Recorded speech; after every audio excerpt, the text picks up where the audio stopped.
For the figure shown, members AC, BE, and DF are purely axial. So itong mga members daw na ito ay purely axial, pakitandaan. Member AC and DE are tubular.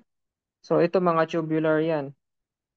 While member BE is a wide flange and backlink considering about X axis of section. So ito daw siya ay wide flange and if ever magbabakal ito is about X axis daw. Properties, given yung area, moment of inertia about XY, yung value ng P1, value ng P2, angle theta, and angle beta. At the same time yung H. Pero maganda dyan, sulat na natin dito para hindi na natin binabalik-balikan from time to time.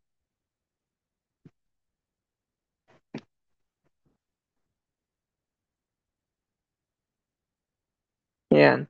So, unang tanong sa atin, compute the load on member AC. So, ano daw yung load dito? Okay, tinatanong lang sa atin simple load. So, basically, ang gagawin lang natin dyan is mag-equilibrium lang tayo. Structural analysis or engineering mechanics lang yan. Pero let us check kung kaya nating isolve using equilibrium, ha. Check natin. So, para ma-solve natin ito using equilibrium alone, dapat yung degree of indeterminacy niya ay 0. Check natin, ha. So, the degree of indeterminacy is the number of reaction minus 3 minus yung releases.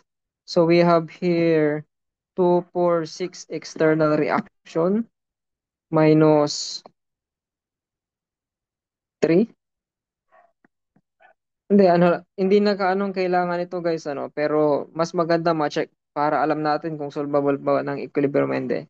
Releases, we have internal hinges, so that is release equal to 1, so minus 3 kasi tatlo.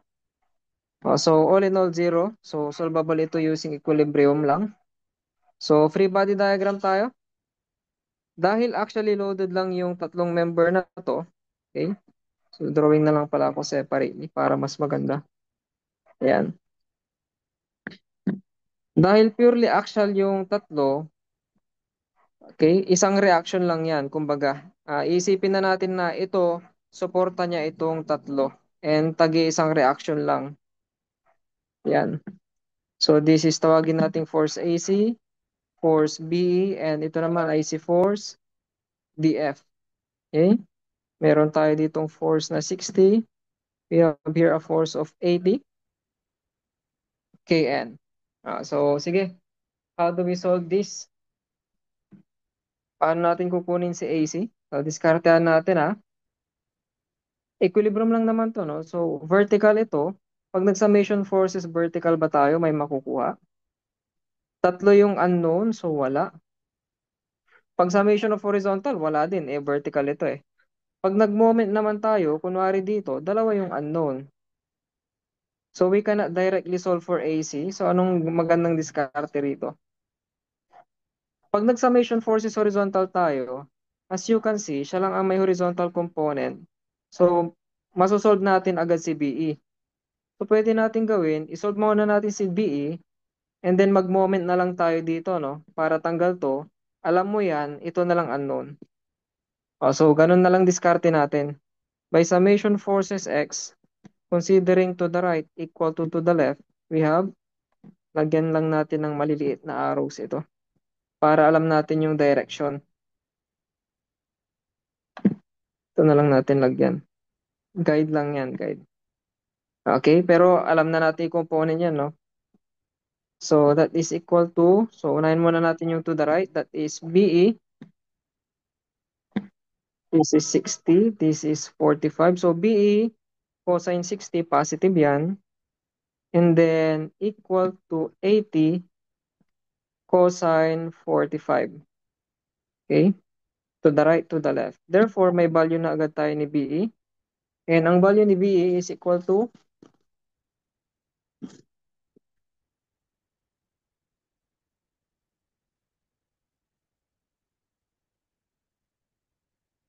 okay, that is 80 square root of 2 kN.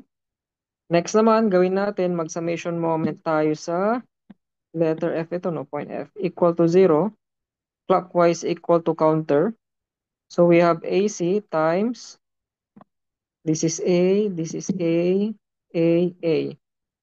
Kung titignan natin dito, walang value yung A, tama? Okay lang yan. So, kung walang value, isa nyo na lang yan as 1. 1 meter, kumbaga, no? So, AC times apat na A, meaning 4 meter. Para hindi na tayo magdagdag ng variables. Next is, ano pa yung clockwise natin? Pero paano? BE sin 60 times 2. Ito, yung vertical component niya, moment arm, ayan. Wala na, no? So, equal to 60 tayo. Moment arm is 3. 60 times tatlong A. Then ito, times A, no? So, plus 80 sin 45, moment arm niyan is isang A. Wherein, alam natin ang value ni BE. And chip solve na lang, makukuha na natin agad si AC. And that is equal to 10.1523 kN. And that is letter C. Okay, basically, engineering mechanics lang ginawa natin dyan. Next naman, number 2 tayo. Compute the stress in MPa in member BE. Tinatanong tayo, anong stress dyan? Oh, so una sa lahat, anong stress formula ang gagamitin natin? Okay, so ang stress formula na gagamitin natin dyan, dahil alam natin na this is purely axial, ang stress sa isang member that is purely axial is P over A lang. So kung gusto nating malaman yung stress sa BE, we need to provide the force in BE. Di may purpose pala ito, no? Nakuha natin kanina. So salpak na lang natin 'yan. That is 80 square root of 2. Take note, naka-KN yan. Convert natin into Newton kasi ang goal natin is MPa. And ang area ng BE, syempre, area ng BE din yan. BE is wide flange and given yung property niya. 2.86 times 10 raised to 3. Naka-Newton na yan, naka-millimeter squared to. And that is equal to 39.5584 MPa. Ano lang, no? Statics tsaka Extrema lang. Oh. Wala pang steel design. Pero pasok ito sa steel design because gumamit sila ng wide flange. Pero kung titignan nyo, engineering mechanics Extrema lang ito. That is letter B. Okay, next. Number 3. Compute the ratio of the actual to allowable stress of member B. Use the table in steel design 1 refresher module. Okay? So, ang pinaka sinasabi niya is ratio actual to allowable. Nakaayos yan ha. Ratio daw ng actual stress over the allowable. Kailangan pa ba nating lagyan ng FA, tsaka FB over FB yan? Hindi na natin kailangan ng ganyan, no? Kasi alam natin na purely axial si BE. Pero if is subjected to bending, lalagyan pa natin yan ng allowable, actual bending over allowable bending. In this case, hindi na. So, yan. So, ang goal natin ay itong ratio. Ito, may value na tayo. Okay? We are talking about BE, no? So, F, meron na tayong stress sa BE, axial. Ayusin ko lang yung ating notation. Axial stress actual sa BE over allowable sa BE. So, ito, meron na tayo, no? Ito yan, 39. Ito, wala. So, paano natin kukunin yan? Magbase daw tayo doon sa table na binigay sa Module 1. So, hanapin ko lang yung Module 1 na. Anong week ba yun? 17, no? Ayun. So, ito yung table na sinasabi. And kung titignan natin itong table na to, nakadepende siya sa slenderness ratio. Tapos, sa katapat ng slenderness ratio, meron ng nakatapat din na FA. So, ibig sabihin, the table is dependent. So, ang value nito is dependent sa value ng KL over R. So, let us solve the KL over R of this member BE. Take note, ano yung K niya? Kung titingnan natin yung support type, pin, tsaka internal pin or hinge, that is 1. For the length, hindi binigay yung length nito mismo ha. Ang given lang itong H.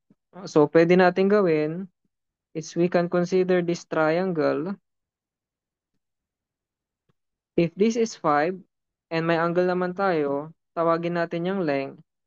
Therefore, ano yan? Opposite tsaka hypotenuse, no? Sine of 60 is equals to opposite over the hypotenuse. Therefore, length is equal to 5.7735 meter. Ayan, so may length na tayo. Pero dito gawin nating thousands siya. So times 1,000 pa tayo dyan. 1, 2, 3. 773.5. Ayan, gawin nating millimeter. And how about yung radius of gyration? Yung radius of gyration, ano yan? It's either Rx or Ry gamitin natin. Tingnan natin yung given na. Hindi pala binigay, ano? So, anyway, alam naman natin na ang R is just equal to the square root of I over the area. Pero yung area, meron tayo. Pero ang tanong, anong I gagamitin natin? Ix or Iy? Nakadepende yan sa buckling or bending. Kung titignan natin, sinabi dito, buckling considered about x-axis. So, therefore, ang gagamitin natin ay yung Ix. So, basically, Rx yung gusto natin dito kasi we are bending or buckling about x. So, square root yan ng Ix, which is 12.11 times 10 raised to 6 over the area na 2.86 times 10 raised to 3. Calculate lang natin.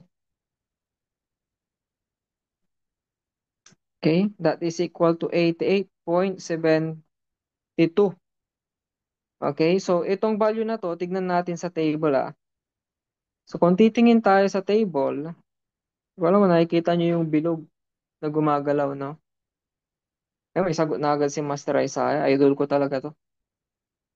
So kung titignan natin, wala yung 88 point something. Ang meron lang, 88, tsaka yung 89.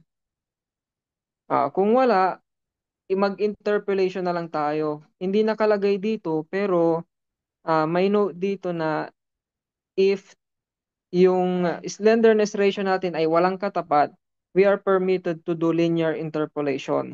Okay, so mag-linear interpolation tayo, guys. So, for the linear interpolation, punta na lang kayo sa line mode. Ilagay lang natin yung x tsaka y dito. So, sa x, dyan mo ilalagay yung KL over R. Yung y, dyan mo ilalagay yung FA. So, we have 2 points.